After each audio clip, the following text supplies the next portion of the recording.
Okay, the third exercise is a kneeling down one. So obviously you can't do this so easily at work or in a queue for the shops.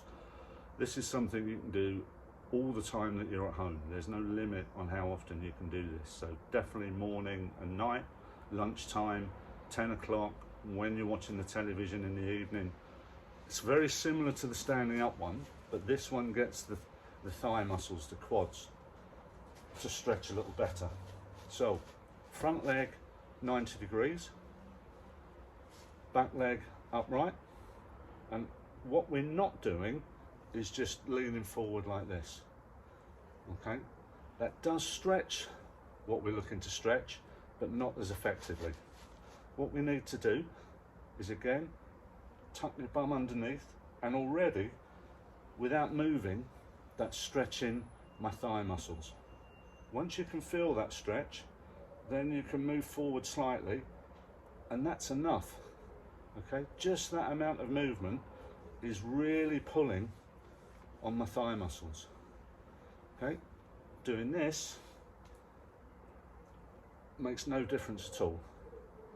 Okay, it's as simple as getting in here, tucking your bum muscles underneath, and again you can feel your abs will pull up as you tuck underneath. So you're working your abs, you're working your glutes, and you're stretching your thigh, and all of that will help relieve the pelvic tilt, and it'll take pressure off your lower back. The last two exercises are for strengthening. So these aren't as necessary as the stretching. The stretching will ease that pain on your lower back straight away. If you want to try and correct a pelvic tilt, you have to build a bit of strength into those weak muscles so they start working correctly. There's two exercises that are simple enough to do. For abdominals, the last thing I recommend is doing sit-ups. Sit-ups put loads of strain on your lower back, your shoulders and your neck, and if you've got a curve in the thoracic area, it's super uncomfortable. So what we need to do is lay on the floor. If laying on the floor is uncomfortable, you can do this laying on the bed. Get something to support your head. If, like me, you have problems getting your head on the floor when you're laying flat, put your hands underneath your bum and try and push your lower back into the floor. Once you're in that position, we're just going to do leg raises. I'll show you how this looks.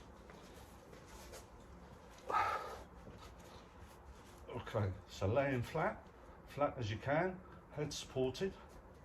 Put your hands under your bum so you can try and push your lower back on the floor, and then all we're going to do is lift our legs. If when you lift up you can breathe out, you'll get a better exercise on the abdominals. If two legs is too difficult to start with, just do one. And once you've done one, do the other. Okay? Now, there's no set number on how many of these you have to do, how many sets, how many reps. You do as many as you can. If you can do 3 sets of 5 with a rest in between, that's great. If you can do 3 sets of 10, that's great. It doesn't matter how many you do. What matters is how much you're working your abdominals. The last one we're going to look at are the glute muscles. Glute muscles are fairly simple if we look at doing just a bridge for these. So again, we're laying on the floor, support your head so you're more comfortable, hands by your side, feet flat, and we're just going to lift our bum off the floor. Okay, that's the basic movement, but what you want to concentrate on is as you lift your bum, you squeeze your bum cheeks together. Okay, that squeeze, you'll feel it in your quads, you'll feel it in your abs, and as your glutes start working and getting stronger, you'll feel it in your glutes. And again, same as the abs, as many of these as you can do. Try and do 3 sets. So 3 sets of 5 is better than none. 3 sets of 10 doesn't mean it's better than 3 sets of 5, it just means you're a little bit stronger. So, I hope that helped. If there's any questions, drop them in the feed below. If there's anything you want to look at, anything specific for you, if I can help, I will. If I can't help because I've not experienced it, I won't try and help.